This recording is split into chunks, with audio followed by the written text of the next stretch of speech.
Je veux annoncer la toute nouvelle gamme de produits Vetted. Notre casquette Believe que vous pouvez voir juste ici, elle est superbe. Notre t-shirt Believe, il est génial, je vous le promets. Allez sur vettedmerch.store. Jetez un œil et dites-moi ce que vous en pensez. Quoi de neuf les Vaders? Patrick ici avec Vetted. Aujourd'hui, nous parlons de ceci. L'incursion de décembre 2025 dans le sud-ouest des États-Unis au-dessus d'une installation militaire sensible, le bureau du directeur du renseignement national menait une opération de l'heure pour phénomènes anormaux non identifiés. Cette opération a été un immense succès. Cette opération dispose de vidéos infrarouges et de photographies des orbes rencontrés dans le cadre de cette mission. Je suis absolument furieux que notre gouvernement nous mente depuis au moins 79 ans. Hey, c'est le docteur. Ici, Phil, je vous parle ce matin car mon équipe chez Envoy Media et moi-même avons reçu un accès exclusif de la Maison-Blanche et du département du renseignement national à la nouvelle série d'informations sur les phénomènes anormaux non identifiés. Vous les connaissez peut-être sous le nom d'objets volants non identifiés. Le 7 janvier 1948, un pilote de la Garde nationale a été tué en tentant de poursuivre un objet non identifié jusqu'à 30 000 pieds. Le 1er juillet 1948, 12 disques ont été signalés au-dessus de la base aérienne de Rapid City par le commandant Hammer. Ces disques étaient de forme ovale, mesurés environ 100 pieds de long et volaient à une vitesse estimée à plus de 500 miles à l'heure.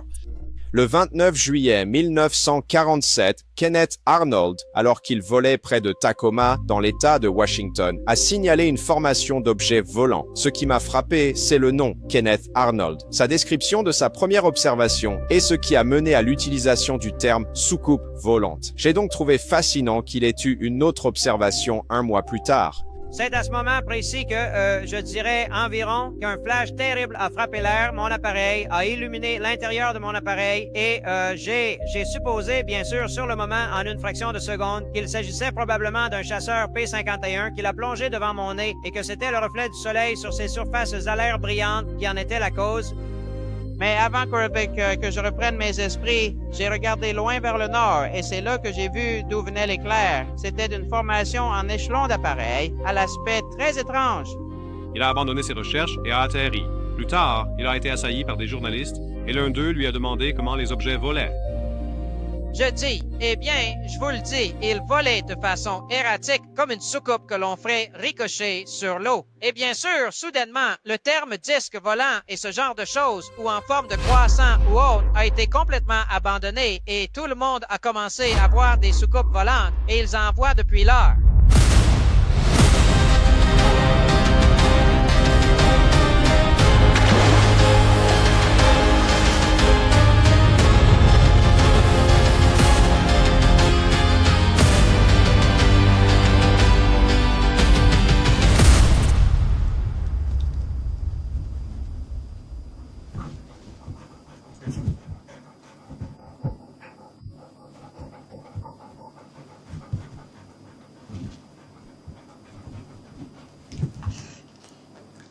Mac, les 4 dossiers OVNI viennent de sortir. Qu'en penses-tu? Très bien, Vaters, cliquez sur le bouton « J'aime ». Ça aide vraiment les vidéos et bien sûr, si vous n'êtes pas encore abonné, cliquez sur le bouton « S'abonner ». Nous avons beaucoup à discuter aujourd'hui. La 4e tranche de dossier OVNI vient de sortir, n'est-ce pas? J'ai fait un direct à ce sujet. Si vous voulez le voir, je mettrai un lien dans la description. Je couvre tous les dossiers qui sont sortis, vidéos, images, audio, fichiers PDF, et je vais mettre en avant quelques-uns de ces documents spéciaux dans la vidéo d'aujourd'hui. Mais nous avons quelques points à aborder avant d'en arriver là, notamment une nouvelle observation de Kenneth Arnold survenue un mois après la première, et Kenneth Arnold est celui qui a décrit les disques volants comme des soucoupes ricochant sur l'eau. Un journaliste a ensuite repris cela pour inventer le terme soucoupe volante. C'est exact. L'observation de Kenneth Arnold est en quelque sorte à l'origine du terme soucoupe volante, ce qui rend tout cela d'autant plus fascinant. Et dans ces dossiers, nous avons entendu parler d'une seconde observation qu'il a faite un peu plus d'un mois plus tard. Nous aborderons tout cela. Mais d'abord, je veux couvrir quelques points. Premièrement, docteur, Phil a rejoint la conversation, donc nous allons aborder cela. Et Jordan Flowers, qui est, je crois, le président directeur général ou directeur exécutif d'une société appelée la Disclosure Foundation, a récemment parlé sur CBS News de cette quatrième tranche de dossier sur les ovnis qui a été publiée. Le Pentagone a publié une nouvelle série de dossiers sur les ovnis. Sur les 40 nouveaux dossiers, 19 sont des vidéos et elles proviennent du Pentagone, de la NASA, de la CIA, du FBI et du ministère de l'Énergie. Jordan Flowers, directeur exécutif de la Disclosure Foundation, se joint à moi. Et c'est au cours de cette interview qu'il a donné sur CBS News qu'il a révélé un incident particulier qui a eu lieu en décembre 2025, d'accord, donc très récemment, où des agents du renseignement ont réussi à attirer des ovnis et ils ont pu les filmer et c'était, je cite, une opération réussie. Alors, entrons dans le vif du sujet. Alors, quel est votre avis général sur la publication de ces dossiers? Certains prouvent-ils ou réfutent-ils les théories sur les ovnis? Vous deviez être tellement impatient de mettre la main sur ces nouvelles informations. Ce que je trouve vraiment intéressant, c'est quand on combine les divulgations d'infos, il y a eu 4 divulgations d'informations ces dernières semaines, n'est-ce pas? Et quand on combine ces informations et qu'on les synthétise avec certains commentaires des membres du Congrès sur les briefings classifiés qu'ils reçoivent, on finit par aboutir à des conclusions stupéfiantes simplement à partir d'informations accessibles au public. Par exemple, lors de l'incursion de décembre 2025 dans le sud-ouest des États-Unis au-dessus d'une installation militaire sensible, le bureau du directeur du renseignement national menait une opération de l'heure pour phénomènes anormaux non identifiés. Cette opération a été un immense succès. Cette opération dispose de vidéos infrarouges, de photographies d'orbes rencontrées lors de cette mission, ce qui a mené à un rapport d'entretien du Bureau fédéral d'enquête, ainsi qu'à une déclaration personnelle de hauts responsables du renseignement au bureau du directeur du renseignement national. Et cela a précipité un briefing classifié pour des membres du Congrès comme les membres Scalise, Burleson et Burchett. Cet événement a été décrit comme une preuve irréfutable qu'il existe ici un phénomène réel et c'est une raison fondamentale pour laquelle les efforts de transparence, eux, se sont accélérés ces derniers mois. Ce qui est vraiment intéressant, c'est quand on synthétise cela avec, vous savez, les commentaires du député Burleson faits en public et avec les informations fournies.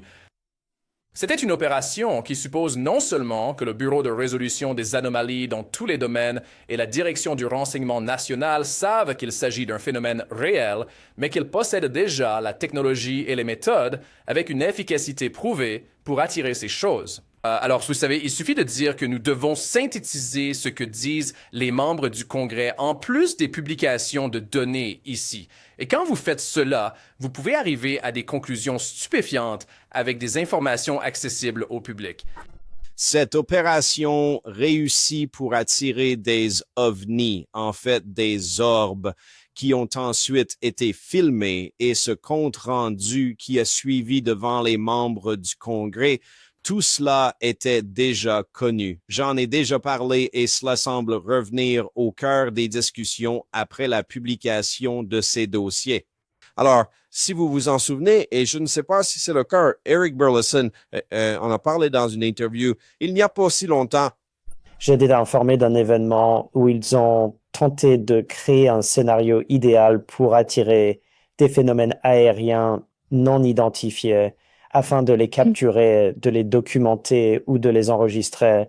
Et ce fut une réussite. C'est à ce moment-là que tout a changé. Cela ne s'est produit qu'il y a quelques mois. Et c'est là que toute la conversation a basculé. Car cet événement était impossible à nier. Il y avait tellement de témoins et il s'agissait de personnes crédibles travaillant dans nos services de renseignement. Et ils m'ont fait venir et m'ont informé de cela presque dans les quelques jours ou quelques semaines après que cet événement se soit produit. Donc, ce qui, je trouve, était bien de leur part. Ils savaient que je faisais des recherches sur ce sujet. Depuis lors, c'est le briefing que tout le monde veut. Oui. dont des Sonic members du Congrès en ont entendu parler. Le chef Scalise a demandé le briefing. Il a obtenu le briefing avec quelques autres membres. L'IIDN en a parlé qu'au chef Scalise et maintenant tout le monde veut ce briefing. En fait, Eric Burleson n'était pas présent à cet événement, mais il en a été informé, tout comme Steve Scalise. Qu'est-ce que nous dit le député Burleson sur le fait que vous étiez à un briefing sur les ovnis et les phénomènes aériens non identifiés auxquels vous aviez demandé Eh bien, nous avons eu un assister? briefing classifié auquel certains d'entre nous ont assisté. Évidemment, je ne peux pas parler de ce qui a été discuté lors de ce briefing. Est-ce que ça vous a ouvert les yeux? Eh bien, vous savez, quand on assiste à un briefing comme celui-là, il y a des choses que l'on voit qui sont révélatrices. Et c'est Est-ce tout que ce c'était que je troublant? dirais. Enfin, non, je veux dire, je vais en rester là. Est-ce que, avec les informations que vous avez reçues, seriez-vous d'accord pour que le peuple américain obtienne ces mêmes informations? Évidemment, vous savez, s'il y a des choses qu'on ignore, on peut parfois se faire une idée de ce qui se passe, mais pour d'autres, on n'a pas toutes les réponses. Oui, est-ce que ça Je m'en semblait tiendrai être là. des adversaires étrangers ou extraterrestres? Eh bien, vous ne pouvez pas discuter de ce qui se passe lors d'un briefing classifié. Merci. Je dois essayer. Merci, monsieur. C'est assez intéressant. Burleson donne plus d'informations que Scalise et je remercie Laszlo de Askapol. Lien dans la description si vous voulez vous abonner à ces reportages. Il est l'un des seuls, je pense qu'il est le seul, vous savez, journaliste au Capitole à poser des questions sur les ovnis. Et j'adore son commentaire à la fin, vous savez, et je dois essayer d'obtenir des informations classifiées. Je suis d'accord, Matt. Beau travail. Donc, vous savez, c'est intéressant, je l'admets, c'est certain. J'adorerais voir les preuves qu'ils ont rassemblées et peut-être des témoignages de ces personnes qui prétendent. Pourquoi le gouvernement américain ne peut-il pas obtenir le compte-rendu? En gros, c'est ce que j'essaie de dire, n'est-ce pas? C'est en gros l'essentiel. On adorerait voir les témoignages, n'est-ce pas, ou les entendre de la bouche de ceux qui étaient à bord de cet hélicoptère et ce qui s'est passé et voir absolument les images qu'ils ont capturées, non, parce qu'il est fascinant de voir qu'on est passé des soucoupes volantes dont nous parlerons plus tard et qu'on en est maintenant aux orbes. Vous savez, c'est comme si nous avions tout simplement sauté l'étape des preuves sur les soucoupes volantes et les disques volants d'une certaine manière. Mais quoi qu'il en soit, vous savez, Eric Burleson a récemment été interrogé à ce sujet dans une interview de Ross Coulthard et il a donné un peu plus d'informations tout en ajoutant d'autres détails sur certaines enquêtes du FBI que j'ai trouvées assez fascinantes. Il m'a demandé directement au bureau du directeur du renseignement national. Lorsqu'ils m'ont informé à ce sujet, ce briefing a commencé par et c'était un second briefing. Lors du premier, ils m'ont dit « Monsieur, nous n'avons trouvé aucune preuve de quoi que ce soit. » Ils m'ont rappelé 2 mois plus tard pour dire « Nous avons senti que nous devions vous faire revenir car nous avons vécu une expérience que nous ne pouvons nier. » Donc c'est bien, ce que vous avez vu, c'est l'objet réel que les gens du bureau du directeur du renseignement national ont vu. J'ai vu des images. Donc, je n'ai pas vu les images de cet événement, mais j'ai vu des objets similaires filmés par le FBI. Vraiment, oui. Parce qu'on m'a dit que l'équipe du FBI qui a vu un objet faisait partie de l'enquête du bureau du directeur du renseignement national et qu'ils enquêtaient sur une autre affaire en même temps. C'est ce que vous avez compris? Alors, je ne suis pas certain, et je dois tirer cela au clair, si le FBI était présent ou non dans cette installation militaire de l'Ouest. Mais ce que j'ai vu et que le FBI a fourni, ce sont des images provenant de différents lieux. Ce sont des lieux résidentiels où ils sont intervenus. Leurs agents de terrain ont répondu à des signalements. Ils sont arrivés et les ont vus eux-mêmes. Ils ont donc vu ces mêmes orbes de plasma lumineux dans des zones résidentielles, les ont filmés, nous ont fait venir, nous ont briefés et nous ont montré ces mêmes vidéos. Alors, d'accord. Et je peux rester optimiste. Encore une fois, Burleson fait du très bon travail ici. Et vous savez, encore une fois, on continue d'entendre que le meilleur reste en coulisses, n'est-ce pas? Et Luna et Burleson ont tous deux admis que presque tout ce qu'ils ont vu lors des briefings, à quelques exceptions près, a déjà été publié dans ces 30, n'est-ce pas? Ces dossiers qui ont été publiés. Et il n'y a vraiment rien eu de très significatif. Ils ont, je pense, pour la plupart, été une sacrée déception. Enfin, tout dépend à qui vous le demandez. Si vous demandez aux personnes vraiment impliquées dans la communauté OVNI, je dirais que la majorité n'en est pas très enthousiaste. Certains le sont et c'est très bien. Et en dehors de ça, vous savez, certains médias s'y intéressent vraiment parce qu'ils n'ont tout simplement pas l'habitude de voir ce genre de choses. et d'autres, vous savez, un peu déçus. Donc, c'est du 50-50, je suppose, en fin de compte. Mais dites-moi ce que vous pensez dans les commentaires de ce briefing, de cet événement qui a eu lieu en décembre 2025, d'attirer des ovnis et d'obtenir des preuves de ce, je cite, attrait, n'est-ce pas, ou invocation. Je ne sais pas, n'est-ce pas? Espérons que nous pourrons voir une partie de ces preuves. Dites-moi ce que vous en pensez dans les commentaires. Très bien. Passons à la suite. Vous vous souvenez que je parlais du Dr. Phil? Vous avez entendu parler de ce type?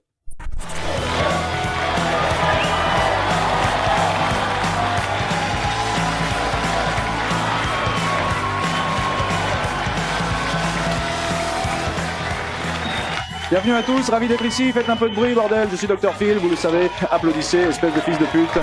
Très bien, donc ce n'est pas ce Dr. Phil, c'est ce Dr. Phil. As-tu dit que les putes riment? Donc Oui. le public est une bande de putes? Oui.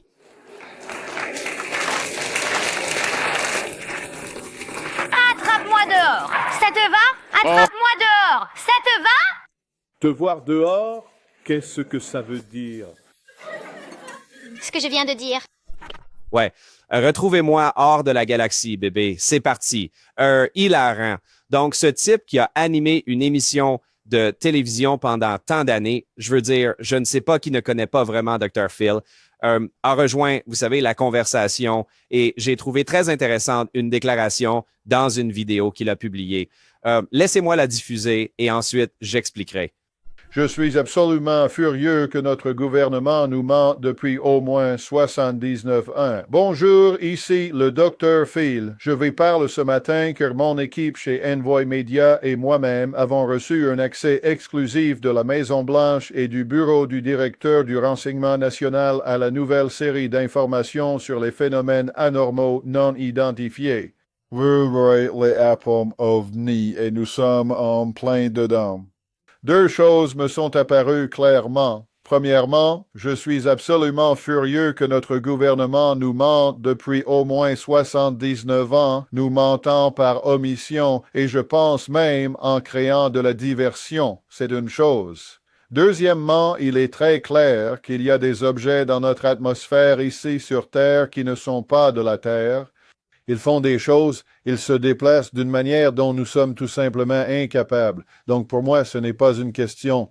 C'est bien démontré. L'un des aspects curieux et je dirais troublants est qu'ils semblent se concentrer parfois sur nos installations nucléaires depuis 1949. Ils ont même tenu une conférence à ce sujet cachée du public, la conférence de Los Alamos, où ils ont fait venir le docteur Lincoln Lapaz, un expert en météorites, car ils essayaient de dire qu'il s'agissait peut-être de météorites. C'était de très gros objets verts et il a dit, le plus grand expert a dit, non, ce ne sont pas des météores. Les météores ne se déplacent pas horizontalement, ils ne maintiennent pas leur vitesse et ces choses se déplaçaient avec intention. Ils naviguaient, ils se déplaçaient.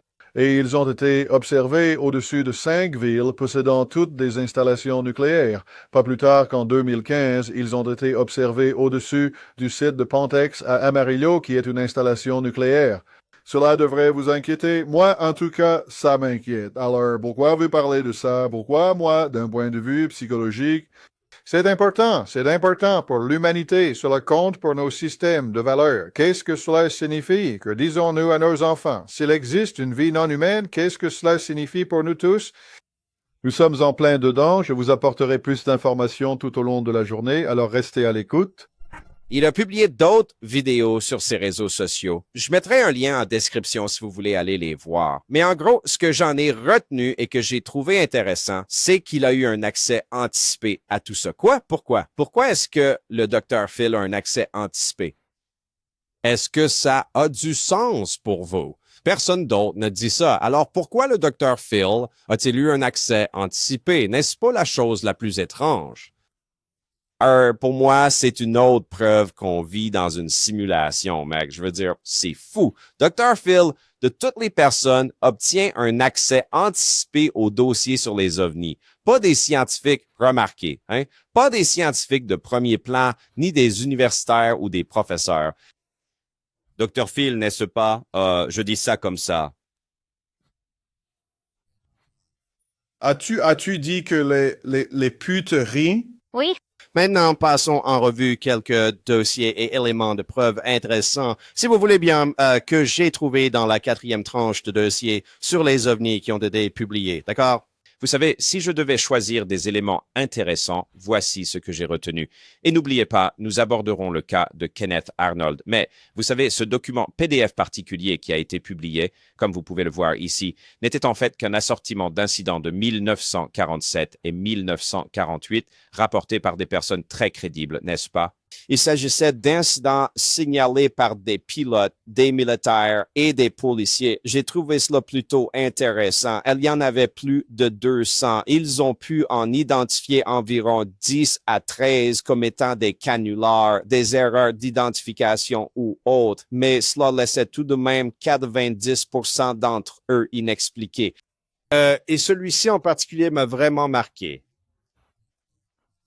Le 7 janvier 1948, un pilote de la Garde nationale a été tué en tentant de poursuivre un objet non identifié jusqu'à 30 000 pieds. Bien qu'on présume que ce pilote ait souffert d'anoxie entraînant son crash, son dernier message à la tour était, je cite, « Il semble s'agir d'un objet métallique d'une taille immense, droit devant et légèrement au-dessus. » Je tente de m'approcher pour mieux voir. Quoi? Ce pilote de la Garde nationale, Thomas Mantell, est apparemment lié à une observation d'OVNI très célèbre, enfin, un incident dont j'ai entendu parler. Honnêtement, je ne connaissais pas cette histoire, ou alors je l'avais oubliée. C'est assez fascinant.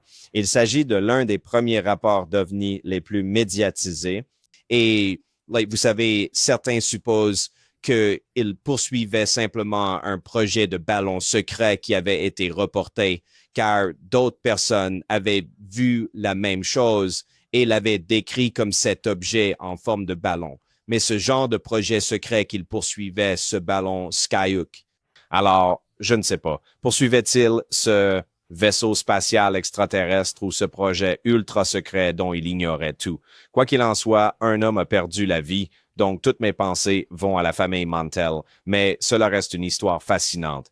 Dites-moi ce que vous en pensez dans les commentaires. Maintenant, une autre affaire que j'ai trouvée intéressante est celle-ci.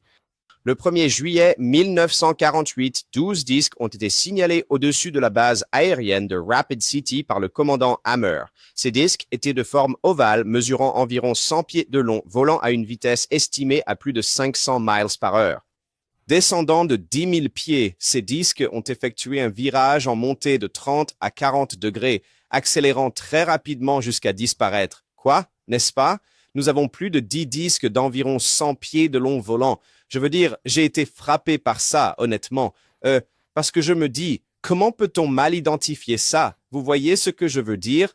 Ça m'a vraiment, cette observation m'a vraiment marqué. Dites-moi ce que vous en pensez dans les commentaires. J'ai trouvé cela plutôt fascinant. Et puis, il y avait cette petite pépite sur Kenneth Arnold dans ce document. Le 29 juillet 1947, Kenneth Arnold, alors qu'il volait près de Tacoma, dans l'État de Washington, a signalé une formation d'objets volants.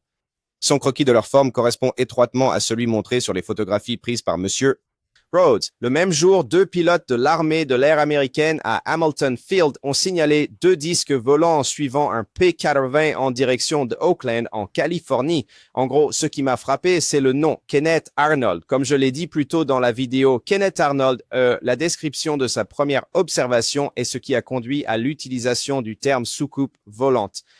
Voyez-vous, Kenneth Arnold a fait sa première observation le 24 juin 1947 où il a vu ce qu'il a décrit comme une série de 9 objets volants non identifiés brillant passant devant le mont Rainier à des vitesses qu'il a estimées à au moins 1200 miles à l'heure.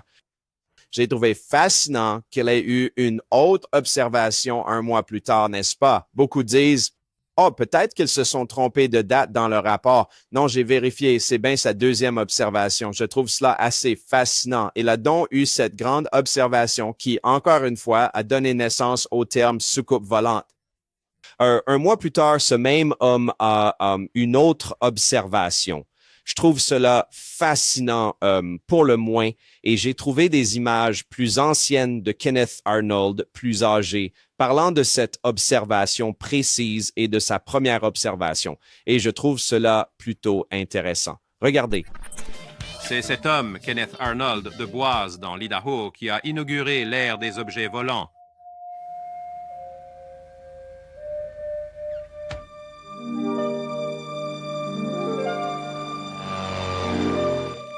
Le 24 juin 1947, il a décollé de cet aérodrome de Chehalis dans l'État de Washington et s'est dirigé vers les hautes montagnes des Cascades. Membre de l'Organisation de recherche et de sauvetage de l'Idaho, son intention était de chercher un avion militaire écrasé. Mais alors qu'il scrutait la pente du mont Rainier, quelque chose est arrivé qui a changé sa vie et déclenché une obsession mondiale qui perdure encore aujourd'hui.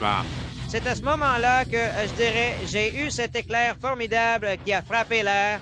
Mon appareil, l'intérieur de mon appareil a été illuminé et j'ai supposé, bien sûr, en une fraction de seconde, qu'il s'agissait probablement d'un chasseur P-51 qui l'avait plongé devant mon nez et que c'était le reflet du soleil sur ses ailes brillantes qui en était la cause.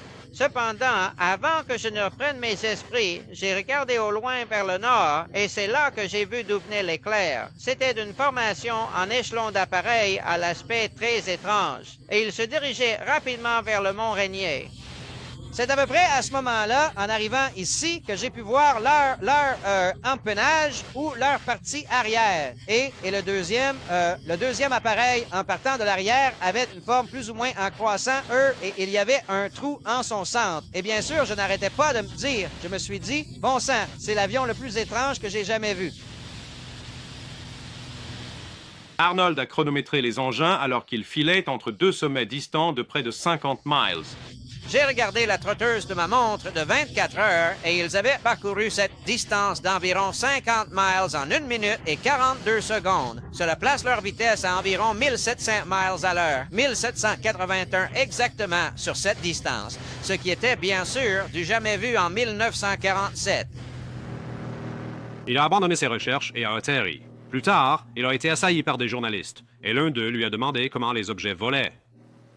Je dis, eh bien, je vous le dis, il volait de façon erratique, comme une soucoupe si vous la faisiez ricocher sur l'eau. Et bien sûr, tout à coup, le terme disque volant, ce genre de choses, ou forme de croissant, a été complètement abandonné et tout le monde a commencé à voir des soucoupes volantes et ils en voient depuis. Et Kenneth Arnold a déclaré à maintes reprises qu'il ne pense pas que ce qui l'a poursuivi était des vaisseaux extraterrestres. Il pense qu'il s'agissait d'appareils expérimentaux de l'armée. Et dans ce même document qui présentait tous ces événements dont je vous ai parlé, il détaille et montre de nombreuses photographies différentes que je vais afficher ici à l'écran de divers appareils expérimentaux de l'arsenal militaire américain de l'époque, n'est-ce pas? C'était un peu le Far West, l'âge d'or des avions expérimentaux. Je veux dire, c'est clairement le cas aujourd'hui et ça l'est depuis longtemps. Mais nous venions tout juste d'apprendre à voler, n'est-ce pas? Peu de temps avant cela, ils expérimentaient donc toutes sortes de formes et de tailles différentes et toutes sortes de choses auxquelles les gens n'étaient évidemment pas encore habitués à voir dans le ciel, n'est-ce pas? Je ne dis pas que cela explique toutes les observations, mais je pense qu'on peut dire sans risque que cela en explique une grande partie. Cependant, par simple probabilité, il resterait selon moi des incidents non résolus qui pourraient être des extraterrestres.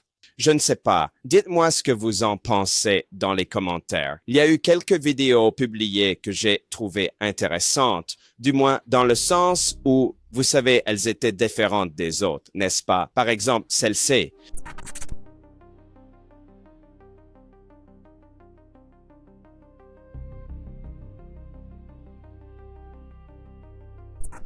Et quand on voit ça, on se dit, oh, wow, c'est quoi ce bordel, like, pas vrai? Je ne sais pas.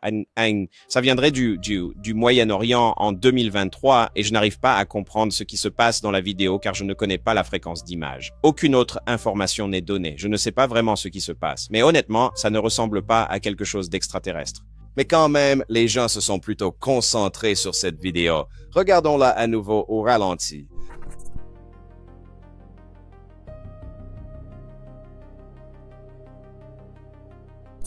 Ce qui est intéressant dans cette vidéo, encore une fois, je ne sais pas ce qui se passe. Il y a un moment où, si on ralentit l'image, et même en vitesse normale, ça s'arrête une seconde puis ça repart. La trajectoire est étrange. Est-ce dû à la fréquence d'image ou se passe-t-il quelque chose? Je ne sais pas, honnêtement. Alors, donnez-moi vos meilleures théories sur ce que vous pensez que c'est dans les commentaires. Maintenant, une autre vidéo que j'ai trouvée intéressante et sur laquelle beaucoup de gens se concentrent, c'est celle-ci juste là.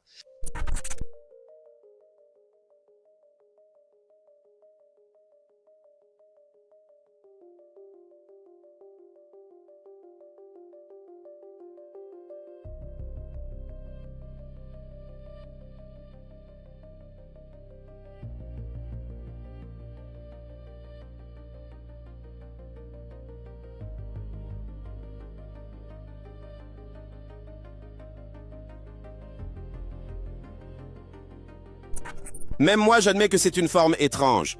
Je ne sais pas ce qu'il se passe, n'est-ce pas? Ce qui est intéressant avec cette vidéo, et seules 2 autres vidéos avaient cela, c'est qu'elles étaient accompagnées d'un rapport. Nous avons donc un peu plus de contexte et j'aimerais que toutes les vidéos soient accompagnées de plus de contexte. Car pour la vidéo que je viens de vous montrer, voici ce que les pilotes qui vous savez capturer cela, voici ce qu'ils avaient à dire.